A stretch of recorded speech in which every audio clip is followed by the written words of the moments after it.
And in the context of where do you see yourself right now? Where are you going? Are you in a transitional phase? Or what's going on right now? Well, first of all, thank you everybody for showing up here tonight. This was unexpected for me. I wasn't quite sure what I was getting into here. But it's thrilling and nerve-wracking at the same time. Tonight, I'm presenting this quartet that I've been sort of playing with for the last year and a half of musicians from my community. And I've actually given them a band name recently, and we're called Chelsea Light Moving, just because I like giving names to things. I wanted to give the band a name, and we've been touring around just under my name, which I didn't really care for so much to tour under my name as a solo artist. I don't know why, I just sort of felt like I just didn't want to sort of fall into this genre of like the solo artist who's ex of a band that has some kind of profile like Sonic Youth, and just having this kind of progression from that. It seemed really kind of boring to me. And so I just didn't want to be, Thurston Moore ex Sonic Youth playing in town. I sort of wanted to have a band because I like the idea of having a band that has a distinction, that has a title, that gives it some kind of sense of, I don't know, some kind of mysterious aesthetic or whatever. I always thought bands were like gangs in a way, coming into town and showing off their colors and then like leaving in the middle of the night, which is kind of what happens in a way.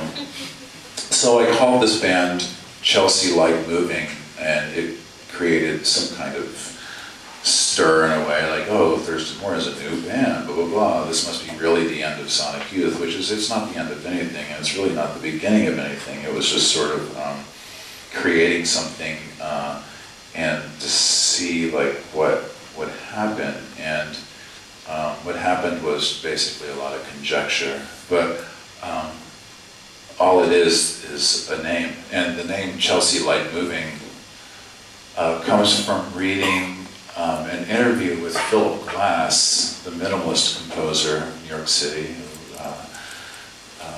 in the late 60s, early 70s. Philip Glass, in order to make some money to continue doing his musical work, and presenting concerts, which cost money because he had to rent out specific halls in which to play this music.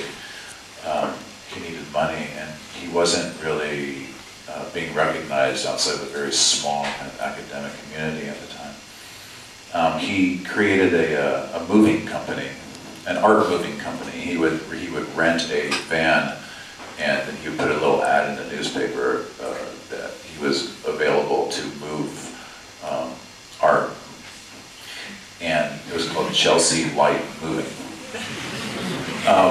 And when I saw that, I thought that was a really good name for a band, and it sounded to me like the name of like sort of a British shoegazing band or something, of which we are most.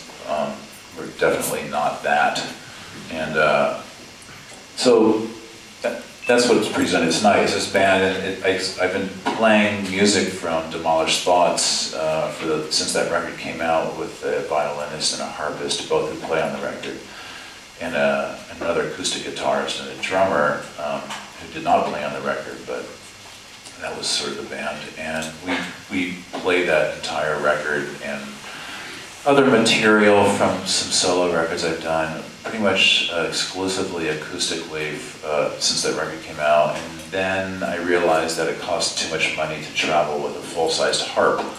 So I had to fire the harpist, which was, I've never had to fire anybody ever in my life before. And so that was kind of rough, but she understood. It was kind of a financial drain. Harp was like 5 more people. And I also was getting really kind of tired of just playing acoustic guitar, because I've been focusing on it for quite a while. And a lot of it had to do with just sort of the fallout of like not playing with Sonic Youth, which was such a amped up band, that I wanted to play music that sort of was more investigations into acoustic guitar music. But I kind of sort of hit the wall with it a little bit. So with this band, I'm kind of getting rid of the acoustic guitars, and I'm writing songs with this band. And we've been putting them up for free online on the record label site, Matador Records, and also our own little sites that we have.